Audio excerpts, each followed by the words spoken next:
out on stage and have never seen, as most of us have not, those hundreds or thousands of people in front of it. What is it like? It's the greatest.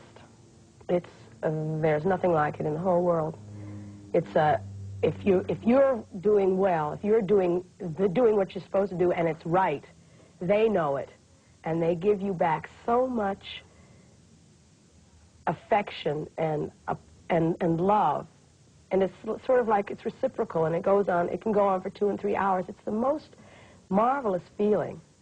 You know, it's like sailing. I've done a couple of shows recently that were real sailing shows, you know, that you didn't have any idea when they were going to be over because they were so grand, you know. And I was having so much fun, I didn't want to quit. I think people, when they come to see me, they come to see the energy, and they come to see me run. You know, run, because I do run on the stage. But the parts that I like best are the parts where I get to, you know, sort of sing ballads and sing the blues and sort of bare my breast, that sort of thing. I mean, not literally in the figurative sense. That too? That too. Well, once or twice. I have been carried away. I have heard that once was recently at the London Palladium. Well, I thought that was very chic. It was. They just loved it. They were all sort of sitting in the balcony one night, and they had this one group of them. I guess they were from, they kept saying they were from Liverpool. I keep trying to get the accent in my head, but I don't really have it. They had a big, all the way across the balcony, cards that said, "We love Bette Midler," and they spelled my name wrong. And then they turned the cards around and they said, "We love your, you know, anatomy, your chest." And so it made me laugh. I thought it was hysterical. I thought it was just hysterical. And so I was wearing something that was rather sort of loose anyway, so I sort of gave them a jolt. In real life? It made me laugh. I love it when if they can make me laugh, I will, you know, I don't care. If it's the right moment, it doesn't really matter. Sometimes that's the best thing to do, is to flash them. You know, that's like they'll never forget it. They go home and they'll say, "You'll never guess what I..." Wasn't that crazy? Yeah, right. But I don't do it too often because it's not in good taste. You don't want them to come and expect it, you know. You want to sort of like, you want to... Are you in real life? Are you a prude? Oh, I'm terribly prudish. But there's something about getting out on the stage that fills me with this desire. Desire is the wrong word. It fills me with this determination just to surprise and shock? Yeah, sometimes, yes, sometimes. Recently, I find that. I didn't used to, I did when I was first working, or rather, just a few years ago. Recently, I don't, can I start again? Just say it, come on. That windowsill is perfectly filthy. Yeah, well, we'll clean it later. Okay. Yeah. We'll get up, we'll do a few things, we'll rinse out a few things. Okay. We'll take care of you. What's the question? Shock. Oh, when I first started, and a fake fella, too.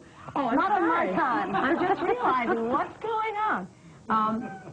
Wait now. When I first, I never thought about shocking people at all when I first started working, but recently, like just the last job that I did, I found myself, you know, like things started coming out of my mouth. It's like I was another person, like I couldn't control them. It was very odd. But not privately? Not privately, no. Could you do your shows without being vulgar? I could do a show without being vulgar. I don't know if I could do my show without being vulgar. It's a very thin line, once again, between the good taste and the bad taste that I walk. I think that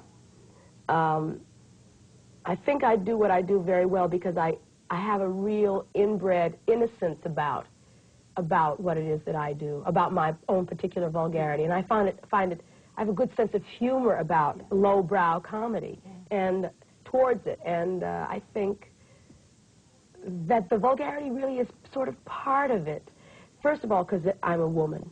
You know, a man can say anything and get away with it, but when it comes out of the mouth of a woman, it has to be tempered with a certain amount of innocence, and that's what I do. When you're on the stage, there is that incredible energy. I mean, where does it come from?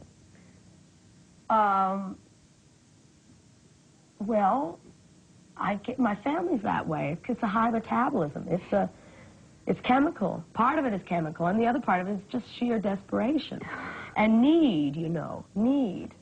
But most of that has gone, you see, because I have had so much success that most of that need is gone. I sort of miss it.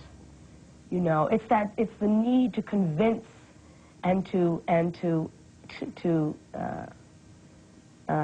convince people that you are what?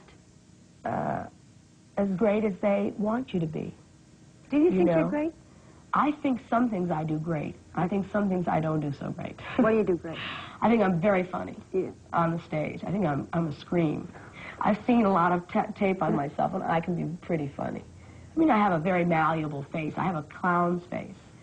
I think also I have the ability to move people and to convince and to. I see. I have no. My personality really is. I'm really like a blackboard. And whatever I can think of, I can put out on the screen or on the stage. I've always been that way. But I'm just personality-wise, I'm like nothing. I mean, I don't have a personality. In real life, you don't? In real life, I don't have one. I have to like charge it up, and I mean, really, I'm an actor. I am an actor, and most actors are really like just there. You've never been married? Never been married. Want to be married? No, but I think I'd like to have children. Would you? Yeah. What kind of a mother would you be? Oh, I think I'd be a great mother. Because I have compassion, What would you and I like to teach. Like John, I like to teach. Do material things mean anything to you? I mean, you've made some money. I made some money, yeah, who knew? Yeah, I made some money. Are there things that you're dying to buy? No. Possessions you want to have? No. Really? No. Just books and records. There are those who say you are and cheap. other people. Cheap? Who said I'm cheap? Cheap. Some of the people who that work for me. you.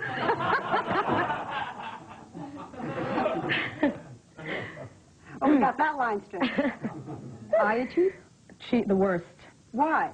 Well, honey, I'll tell you the truth. If everybody out there is listening knew what I had to pay for the kind of service that I required, they would say I was not cheap. Are you hard to work with?